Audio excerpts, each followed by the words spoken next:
प्रयागराज महाकुंभ में हम मौजूद हैं। यहाँ पर संतों के दर्शन हो रहे हैं, आध्यात्म की अलग अलग धाराएं दिख रही हैं और इन सब के बीच हमें एक ऐसे दुर्लभ संत मिले हैं जो शतायु हैं, यानी कि उम्र 100 साल की हो चुकी है, लेकिन जो फिटनेस है वो गजब की है, ज्ञान गजब का है। और उनसे हमें बात करने का मौका मिला है। स्वामी विज्ञानानंद जी महाराज। महाराज जी, ये बताएं कि आप महाकुंभ में कितने महाकुंभ से आप आ रहे हैं यहाँ पर? यूँ तो 12 कुंभ तो हुए ही हैं। 4 कुंभ हमारे पूज्य महाराज जी के, उनमें भी हम आते थे, तो 16 कुंभ हम आ चुके हैं। महाराज जी, जब अभी तो मान लीजिए बहुत व्यवस्थाएं कुंभ में हो गई, पहले कैसी व्यवस्था रहती, क्या रहता था पहले कुंभ में? भी तो बड़ी चकाचौंध है, पहले कैसे मनाते थे?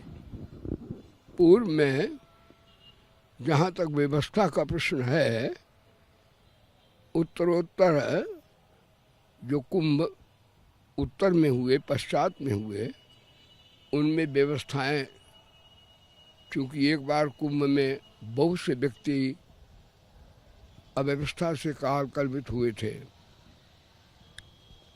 उससे हमारी जो सरकारें आई हैं उन्होंने उसमें सुधार किया है और व्यवस्था पूर्व की अपेक्षा उत्तर कुंभों में अधिक होने लगी।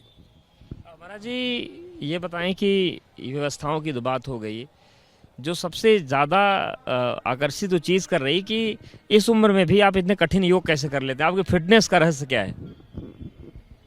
इस उम्र पर कहा है, जैसा वेदों में, भगवद गीता में, ब्रह्मचर्य तपसा देवा मृत्युपमाग्रता, ब्रह्मचर्य के बल से देवताओं ने मृत्यु को जीत लिया। भीष्म पितामह अपनी इच्छा मृत्यु से गए थे। ये शक्ति ब्रह्मचर्य चरित्र की है। दूसरी शक्ति परमात्मा के भजन की है और परमात्मा के प्रेम की, भक्ति की है। और व्यक्ति जो सदा प्रसन्न रहते हैं और हरि नाम का गायन करते हैं, उनको शीघ्र कोई व्याधि नहीं आती। आप महाराज जी प्रसन्न रहने की बात कर रहे हैं। आजकल तो मुझे लगता है कि आधी से ज़्यादा आबादी तो टेंशन में चल रही है, तो कैसे उनकी टेंशन कम हो? टेंशन में वो व्यक्ति शरीर संसार में आसक्त है और शरीर संसार में आसक्त व्यक्ति का चेहरा कभी खिला नहीं रह सकता। नासमान का चिंतन करने से शोक, मोह, टेंशन, व्याधि और ईश्वर को भूलने से होता है। जो सब में ईश्वर को देखता है कि भगवान नारायण एक चेतन सत्ता सभी में विद्यमान है, वो व्यक्ति सदा मुस्कुराता रहेगा। योग करते हुए कितना वर्ष हो गया आपको? योग करते हमको लगभग 80-85 वर्ष हो चुके हैं। 85 साल से योग कर रहे हैं आप? मोदी जी ने, प्रधानमंत्री जी ने योग की मुहिम चलाई है देश में, अपील की लोगों से कि योग करिए, विश्व योग दिवस भी आ गया, तो आप मानते हैं कि वो एक सही धारा को आगे बढ़ा रहे हैं? हाँ, प्रधानमंत्री माननीय मोदी जी जो कह रहे हैं उनके वचन में सच्चाई है, परंतु योगी तो अनंत काल से योगाभ्यास कर ही रहे हैं। हाँ, प्रचार हम लोगों ने नहीं किया, जो आता है उसको मैं योग सिखा भी देता हूँ, लेकिन मैं कहीं प्रचार के स्वरूप में योग का प्रचार मैंने नहीं किया है। लेकिन नीति करा के मैं चश्मा उतरवा देता हूँ। अभी मैं स्वतः ही चश्मा नहीं लगाता हूँ। हमने देखा कि आप पेपर पढ़ रहे थे, पेपर में कितने छोटे छोटे शब्द होते हैं। सब पढ़ लेता हूँ मैं। कोई ऐसा लेंस नहीं है भारत में जो हम मेरे को कोई लगा दे तो मैं तो अंधा जैसा हो जाता हूँ। सुन देखता है मेरे को, कानों से खूब सुनाई देता है। एकदम स्वस्थ हैं आप? बिल्कुल स्वस्थ है। भगवान आपको स्वस्थ भी रखें, बहुत आवश्यकता है आप जैसे संतों की। दांत भी हैं, इसलिए कभी चले भी चब जाता हूँ। गन्ना भी कभी कभी चूस लेता हूँ। महाराज जी, इस बार कुंभ में युवा खूब आ रहे हैं, भले ही उनका मकसद फोटो खींचना हो, सेल्फी लेना हो, लेकिन युवा खूब आ रहा है। तो फोटो खींचना तो अलग बात है, लेकिन आपका क्या संदेश है, उन्हें कुंभ में क्या क्या देखना चाहिए, क्या सीखना चाहिए? देखो, फोटो खिंचाना तो एक तरह से अपना एक नाम रूप का वो प्रचार है। उस प्रचार से ना तो अंतःकरण शुद्ध होता है, न कोई योग बनता है। प्रचार एक तरह का, उसे उपनिषदों में, वेदों में मैं नहीं कह रहा हूँ, वेद भगवान का वचन है। परांच खान बतल स्वयं भूत अस्मात् परांग पश्चित नान्तरात्मना कश्चित धीरा प्रत्यगात मान वैक्षा दापत चक्षुर मृतत्वमिक्षण परांच गच्छत परांग न पश्यते अंतरात्मन न पश्यते। यानी वेद भगवान कहते जो बाहर चमकता है, तो प्रचार माने बाहर चमकना,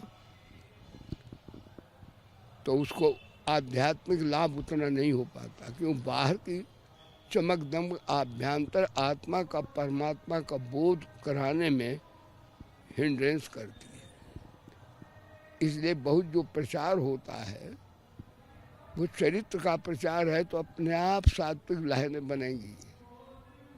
संत कोई प्रचार ना करे तो भी उसके रहने से विश्व में शांति आती है, भजन से उससे वेव्स बन जाती हैं। और जब वो जहाँ टकराती, तभी आपने देखा होगा कि सहसा आप बैठे तो आपको शांति की अनुभूति होती है, तो वो संत के भजन की लहरें टकरा रही। तो संत जो प्रचार नहीं करते, गुफाओं में रहते हैं और मौन होकर साधना करते, वो भी अंतरंग रूप से संसार की सेवा कर रहे हैं। अब प्रचार का माध्यम है, ठीक है, वो भी गीता में भगवान ने प्रचार को अपने लिए कहा है, व्यक्तिगत नहीं कहा है। भगवान का सच्चा प्रचारक कौन है? बोले गीता माता की। मैं नहीं कहता हूँ, किसकी निंदा स्तुति नहीं है। जो राम राम जपते हैं वो भी ठीक हैं, कम से कम हाय हाय तो नहीं करते, राम राम जप रहे हैं, कीर्तन कर रहे हैं, नाच रहे हैं, गा रहे हैं, तो भाई कम से कम इतना तो कहना पड़ेगा कि कम से कम ईश्वर का किसी तरह से नाम निकल रहा है। तो भाई उनकी भी निंदा तो नहीं करता हूँ, वो भी एक छोटी साधना के अंतर्गत तो हैं। लेकिन सच्चा प्रचार है जो परमात्मा का प्रचार करें, संत गुरुजनों का प्रचार करें। अपने प्रचार से अहंता ममता तो आती ही है, लेकिन अपने गुरुजनों की और अपने भगवान की गीता वेद का प्रचार करने से हमारे अंदर अहंता ममता नहीं आती है। इसलिए भगवान ने गीता में प्रचार के लिए आदेश भी दिया है। प्रचार को हम सता पाखंड नहीं कह सकते। इसमें जो हो रहा है भाई, कुछ ईश्वर की ओर ध्वनि जा रही है, परमात्मा का भाई को भाई से स्मरण तो हो ही रहा है। तो भगवान ने गीता में कहा कि प्रचार हरि के नाम का, उनके वेदांत के ज्ञान का और मानव धर्म का होना चाहिए। अध्यस्ते चाया इमं धर्मम संवाद मामयो ज्ञान यज्ञम तेना हम इष्टस्यामिति मति। भगवान कहते हैं, हे अर्जुन, जो मेरे वेद वेदांत गीता और वेदों का प्रचार करता है तो मैं सबका इष्ट हूँ, प्यारा हूँ, वो मेरा इष्ट देव हो जाता है। तो प्रचारक की महिमा भी बहुत है। हमारे ऋषि मुनियों ने अनंत काल से यहाँ प्रयाग का अर्थ ही प्रकट रूप में यागा प्रयागा। यहाँ ऋषि मुनियों ने बहुत सी यज्ञ की हैं, अरबों खरबों नाम जपे हैं, असंख्य नाम। इसलिए प्रयाग में सात्विक वातावरण, आप देखिए इतना करोड़ों 10 करोड़ व्यक्ति होंगे अमावस्या के दिन। सबसे बड़ा टोक्यो शहर, उससे दूना बड़ा शहर कुंभ शहर होगा, फिर भी यहाँ शांति दिख रही है। क्यों? यहाँ पर ऋषि मुनियों ने अनंत काल से भजन किया है और उसी परंपरा को आप महाराज जी आगे बढ़ा रहे हैं। बहुत धन्यवाद हमसे बात करने के लिए। तो महाराज जी प्रचार की बात कर रहे थे, प्रचार महाराज जी भी नहीं करते, बड़ी मुश्किल से कैंप मिला, क्योंकि बोर्ड आपको बहुत सारे संतों के मिलेंगे कुंभ में, लेकिन महाराज जी के नहीं मिलेंगे। लेकिन आप देखिए कि 100 वर्ष की अवस्था में इतने कठिन योग अगर कर ले कोई, अगर वो पूरी तरीके से शारीरिक रूप से स्वस्थ हो, तो निश्चित तौर से हमें अचंभित करता है। लेकिन महाराज जी का कहना है कि अगर आप योग का पालन करते हैं, ब्रह्मचर्य का पालन करते हैं, तो फिर ये इसमें कुछ भी आश्चर्य नहीं है। सूरज पांडे के साथ Awadhesh, ABP news, Prayagraj. For exclusive and insightful videos, subscribe to our new channel ABP Live Premium.